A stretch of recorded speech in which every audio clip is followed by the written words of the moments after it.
که فیسبوک کنټینټ مونټایزیشن سیټ اپ تاسو ته میلاو شي نو دا یو غلطي چې دا مکوئ. ځینې کسان ته میلاو شي او ځینې ته په راتلونکي وخت کې میلاوېدی هم شي. نو که دغه یو غلطي تاسو وکړه نو تاسو بیا هم د خپل فیسبوک اکاونټ نه روپۍ نشئ ګټلی. د دې نه مخکې انسټریم ایډ و چې هغه به مونټایز کېدو، د هغې سیټ اپ ډېرو کسانو ته میلاو شو ځکه د هغو کوم شرطونه هغه ځینې کسانو پوره کړو نو هغو ته میلاو شي.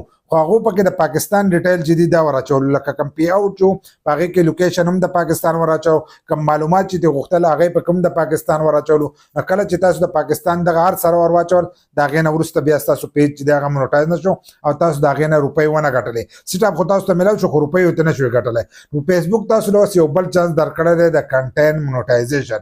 تاسو چې کومه غلطي کړې ده هغه تاسو اوس په کنټینټ مونټایزیشن چې دی په هغې باندې ختمولی شئ. په دغه وخت کې پی اوټ هم چینج کېدو، خو پی اوټ چې دی زیاتره کسانو په چینج کېدو باندې هم نه پوهېږي. بل لا چې د دې لپاره به تاسو چې کوم کس به دې چینج کېدو پوهېږي د هغه سره تاسو له رابطه کول پکار ده، خو نن سبا به نه کوئ.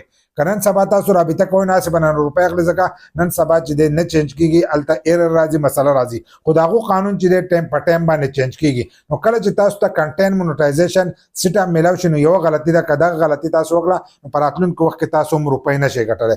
څنګه نشئ ګټلی چې کله پکې تاسو دوباره د پاکستان ډیټیل ور واچول نو بیا به روپۍ نه ګټئ. ځینې کسان وایي چې نه موږ به پکې د بهر ملک ور اچوو، خو دغه غلطي که تاسو وکړه نو د ځانه به ستاسو د پاکستان ډیټیل چې دی هغه به ستاسو ورخیږي، لکه معلومات چې دي هغه به ټول ستاسو د پاکستان ورخیږي، ستاسو زوړ پی اوټ چې دی هغه به ورخیږي. څنګه به ورخیږي چې کله تاسو ته سیټ اپ میلاو شو نو د فیسبوک کم اپس چې دی اپلیکیشن چې دی موږ چې په موبایل کې استعمالو، د بروزر نه نه د موبایل اپس نه چې استعمالو نو که د هغې نه تاسو استعمالوئ او د هغې نه تاسو په سیټ اپ باندې کلیک وکړو، کلیک یې وکړو نو ستاسو چې کم پی اوټ دی زوړ پی اوټ هغه زوړ پی اوټ چې دی هغه به ډایرکټ هغې ته ور وخیږي. چې هغې ته ور وختلو نو هغه سیټ اپ په هغې کې شي نو هغه بیا نه مونټایز کېږي. هلن ساعت خو ځینې کسان دی په پاکستان کې هم روپۍ اخلي، خو تاسو به دا غلطي چې دی دا به نه کوئ چې کله پاکستان الیجیبل شوی نه تر هغې پورې غلطي مه کوئ ځکه ستاسو سره یو پیج دی. کم کسان چې کوي د هغو سره ډېر پیجونه دي هغه به دې باندې ټرای نه کوي، ټرای نه کوي. هغو پی اوټ چې دی هغه چینج کولی هم شي، د هغې لپاره روپۍ هم ورکولی شي، ته بیا هغه روپۍ چې دی هغه نه شي ورکولی د دې د چینج کېدو.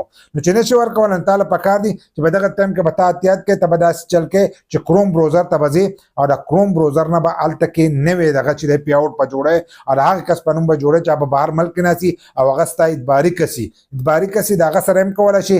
بل لا چې کم کسان د دې ایکسپرټ دي لکه هغه په دې باندې پوهېږي نو د هغو سره تاسو خبره هم کولی شئ. په 20-25% باندې چې دی هغو به تاسو له دغه کار کوي. لکه تاسو له به سیټ اپ ورکړئ خو ستاسو چې کومې روپۍ راځي نو په هغې کې به ستاسو نه 20-25 یا 30% پورې، خو د 20 پورې چې دی دغه کټ کېږي، 20-25 پورې چې دی دا روپۍ به نه کټ کوي او هغه روپۍ چې دی هغه به نه هغه اخلي، باقي روپۍ چې دی هغه به تاله درکوي او خپل پی اوټ چې دی هغه به پکې د خپل طرفه ور اچوي. نو په دغه طریقه تاسو هم مونټایز کولی شئ او که خپل اشنا کس وي نو د هغه د طرفه چې دی تاسو هغه ډیټیل ور واچوئ نو ټولو روپۍ چې دي دا به تاسو ته میلاویږي. خو که غلطي یو دغه وکړه چې د فیسبوک اپس نه یو مونټایز کوم نو زوړ سیټ اپ به ختلی او بیا به تاسو ته دغه روپۍ چې دي دا به نه میلاویږي او ستاسو اکاونټ چې دی دا به مونټایز نه وي.